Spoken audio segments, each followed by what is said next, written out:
Hello दोस्तों, good morning. Welcome to our channel.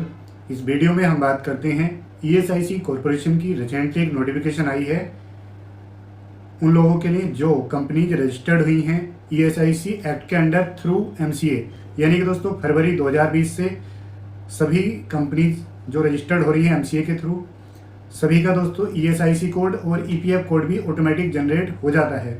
EPF एक अलग मैटर है और ईएसआईसी एक अलग मैटर है। ठीक है, दोनों अलग अलग मैटर हैं, दोनों को अलग अलग डिपार्टमेंट मैनेज करता है, जबकि जो मेन मिनिस्ट्री है दोनों की एक ही है। तो अभी हम मेन बात करेंगे ईएसआईसी कोड के रिगार्डिंग। तो ईएसआईसी कॉरपोरेशन ने नोटिफिकेशन जो जारी की है, इन्होंने बोला है कि जो इनके रीजनल ऑफिस होते हैं आरओ और सब रीजनल ऑफिस होते हैं एसआरओ, जब वो अपना इंस्पेक्शन कर रहे थे तो उन्होंने ये नोटिस किया कि काफ़ी सारी कंपनीज ऐसी हैं जो ईएसआईसी एक्ट के अंडर रजिस्टर्ड है लेकिन वो कोई भी कंप्लायंसेस नहीं कर रहे हैं। और जब उन्होंने उनको इंस्पेक्शन किया तो उन्हें ये पता लगा कि ये कंप्लायंसेस नहीं कर रहे हैं और ना ही इन पर ईएसआईसी एक्ट एप्लीकेबल है। तो उन्होंने ये बात आगे फॉरवर्ड की, उनके जो इंस्पेक्टर वगैरह चेकिंग कर रहे थे। तो फिर मिनिस्ट्री ने ये डिसाइड किया कि जो भी कंपनीज रजिस्टर्ड हो रही हैं कंपनीज एक्ट के थ्रू, एमसीए के थ्रू ईएसआईसी में, उनको दोस्तों कुछ सावधानियां बरतनी है, कुछ पॉइंट्स ध्यान में रखते हुए कैसे काम करना है ये हम डिस्कस करते हैं।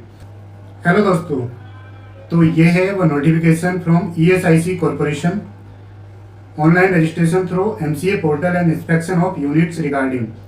तो इन्होंने काफ़ी सारे यूनिट्स का इंस्पेक्शन किया और उन्होंने फाइनली ये दोस्तों एक नोटिफिकेशन निकाली है और इन्होंने ये बोला है इन view of this competent authority has directed, यानी कॉम्पिटेंट अथॉरिटी कौन है? ईएसआईसी कॉरपोरेशन ने अपने सभी रीजनल ऑफिस और सब रीजनल ऑफिस को ये बोला है कि आप सभी को एक स्टैंडर्ड मेल भेज दीजिए regarding compliance of provision of ESIC act.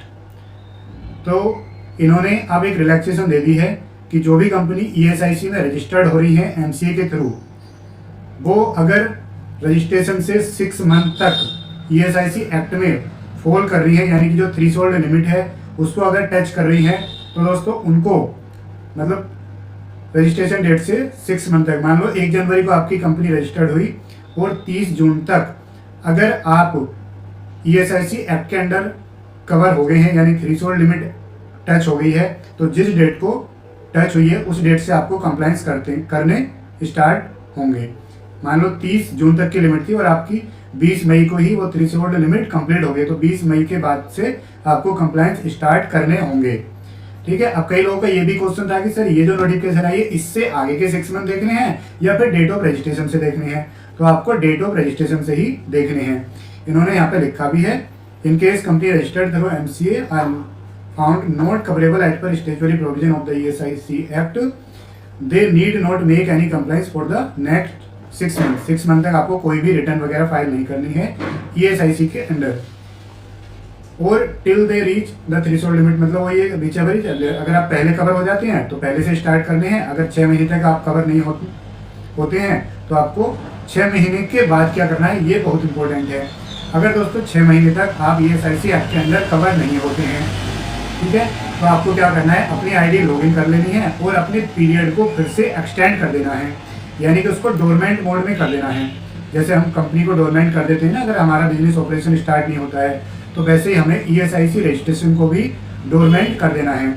अगर आपने 6 महीने के बाद भी ईएसआईसी रजिस्ट्रेशन को डोरमेंट नहीं किया तो आप डिफॉल्टर माने जाएंगे, चाहे आप पर एक्ट लग नहीं रहा है, फिर भी आपकी ड्यूटी है कि आप उसको डोरमेंट कर दें। अगर आपने डोरमेंट नहीं किया तो आप डिफॉल्टर बन जाएंगे और आपसे दोस्तों पेनल्टी वगैरह यहाँ पर वसूल की जाएगी।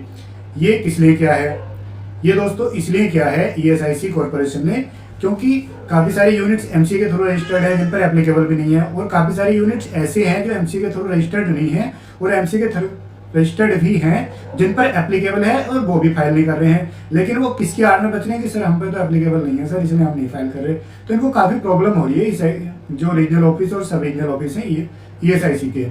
तो इसलिए दोस्तों अगर आपकी कंपनी रजिस्टर्ड है फरवरी 2020 या उसके बाद में और आप पर ईएसआईसी एक्ट अप्लाई नहीं करता है, तो आप दोस्तों अपने कंसल्टेंट से बोल करके इसका स्टेटस डोरमेंट करा दीजिए, अगर अभी तक डोरमेंट नहीं कराया है।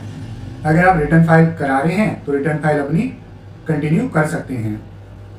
ठीक है, अब इन्होंने आगे ये भी बोला है कि आप किस तरीके से डोरमेंट स्टेटस कर सकते हैं। तो आपको सिंपली लॉगिन करना है ESIC पोर्टल को।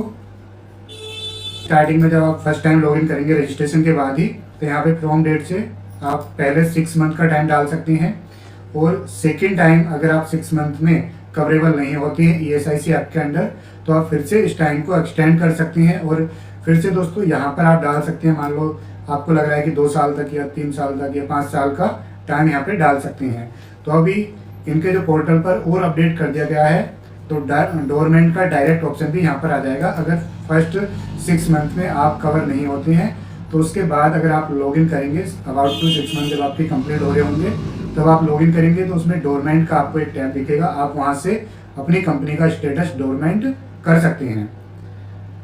ठीक है दोस्तों, तो इस वीडियो में इतना ही, मिलते हैं नेक्स्ट वीडियो में, तब तक के लिए बाय बाय, जय हिंद।